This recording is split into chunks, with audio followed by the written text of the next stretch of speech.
You say this is a toxic ideology. Yes, because it's got nothing to do with Islam. For people who say this is part of the spiritual journey, part of religion, I have a very simple question for them.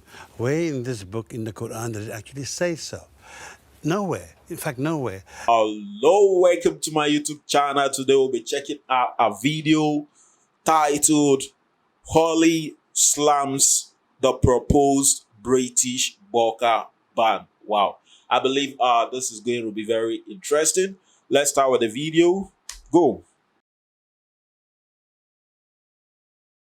At the moment, we live in an environment where there is increase in an Islamophobic attack, especially after Brexit. Personally, I have faced many verbal abuses and even sometimes physical abuses. In fact, I did an interview with the BBC once, and someone looked fearlessly at the camera and shouted at me, "You're an F-word bomber." This is what happens in the front of the camera. You can imagine what could happen behind it. Yeah.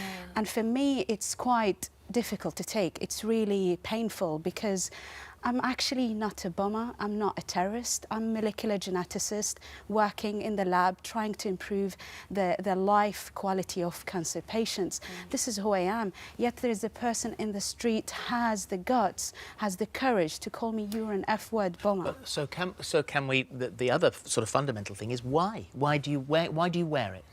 I wear it because it's my own personal spiritual journey. I believe it's my own way to connect with God. It doesn't mean that I am undermining women who chose not to wear it, or they wear the headscarf, or they don't wear it at all. It is just my own personal journey. It's an act of worship. I believe that I will be rewarded if I can wear it, but also it has become part of my identity as well as my faith, and also a symbol of resistance to all these stereotype and negative perception about Muslim women. What we hear a lot of the time is that Muslim women is isolated, is uneducated, is failing to integrate. But the truth is that they haven't really spoken to women like me. Because Muslim women who chose to wear it are actually minority within a minority. So a lot of people did not have the chance to interact with veiled women. And then they have this negative perception and negative highlights in the media about Muslims in general. And then they see me in the street and they abuse me and other women. Dr. Taj, you say this is a toxic ideology. Yes, because it's got nothing to do with Islam. For people who say this is part of the spiritual journey, part of religion, I have a very simple question for them. Where in this book, in the Quran, does it actually say so? Nowhere. In fact, nowhere. And the word, in fact, burqa or niqab is not even mentioned in the Quran. And what the people who wear this don't tell the non-Muslim public that it's banned in Mecca, the holiest place in Islam. You can't perform the pilgrimage with your face covered. This is not true. You say it's not true? This is not true. There is actually a clear passage in the Quran, is chapter An-Nur, which means 24:31, light, where God says, "O Prophet, call your daughters and your wives to lower down their garments."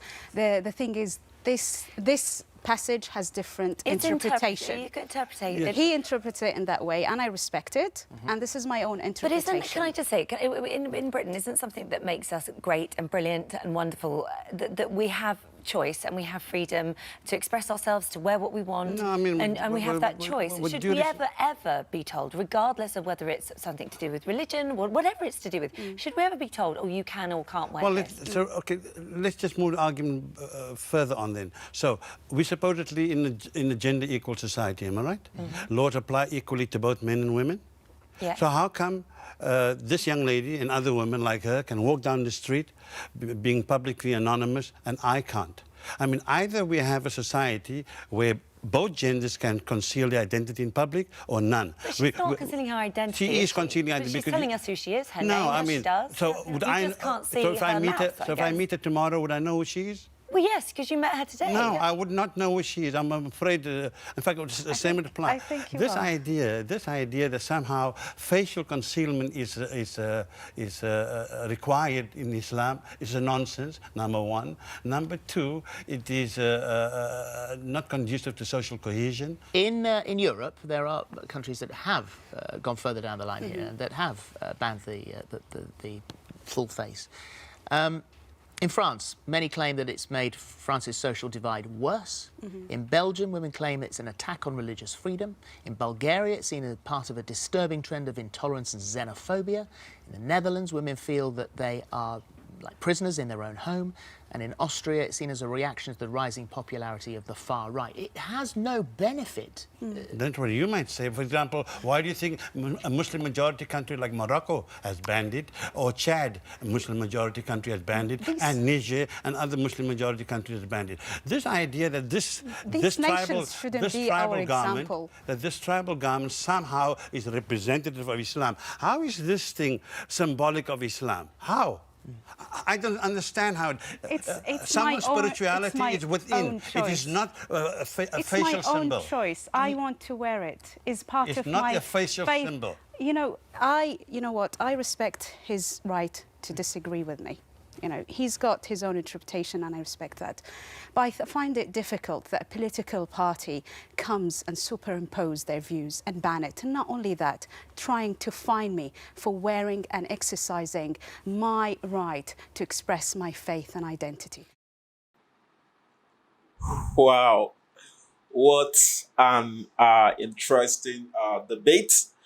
Just like the Muslim lady rightly say that she wear the burqa as a way of connecting to God. It's our own personal relationship with God. It's a way of connecting to God. And I think I don't see anything wrong with that to an extent. But the guy at the far right, the one on brown suit, he mentioned a point that what if everyone decide to start covering their face in the society, since the Muslim women they are covering their face and the feel is a connect the fees it connects them to God. What if everyone in the society starts covering their face? Are they going to be comfortable with that? And I believe the answer is no. The answer is no. For communication or for dialogue to be effective, there's the need for you to see the face of the person you are talking to, so you can read, you can know the person's expression, and you can know where the dialogue is going, where the communication is going. So it's very important in the society for you to be able to see the face of the person you are communicating with. And even in schools,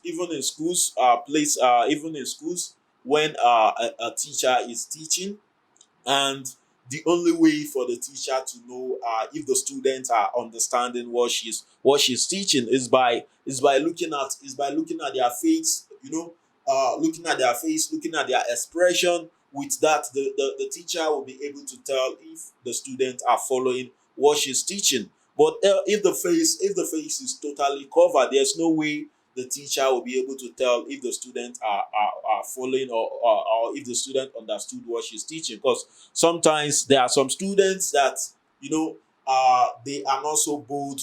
They are not so bold to speak out, even when they don't understand what the teacher is teaching. They won't be able to speak out. So the only way the teacher can identify those students is by looking at their face directly when she's teaching, so she will be able to tell if the students are following what she's teaching. Just like the points that have been mentioned in this video, that there's nowhere the burqa or the niqab is mandatory in the Quran. There's nowhere it's mandatory in the Quran. And he tried bringing the Quran, open the verses, and the word burqa or the word niqab, there's nowhere it's found in the Quran. So even the Muslim country, just like they have mentioned in this video, that even the Muslim countries, like even the Muslim countries, they are now banning the niqab and the burqa, the full face niqab and burqa. And UK, that is known as a Western country, why is UK embracing the niqab and embracing the burqa? Why is Muslim countries, countries that is mostly populated by Muslims, they are banning it? So why is UK embracing it? That's what they are trying to communicate in this video. I've really learned a lot from this video. I can remember I've also watched a video that is exactly the same as this. Douglas Murray in that video was also commenting that the niqab should be banned in UK. That if not everywhere, it should be banned in places like maybe the hospital, places like schools, places like the judiciary system, the courtroom. That it should be banned in those places. If not totally banned, it should be banned in certain places. And I totally agreed with him.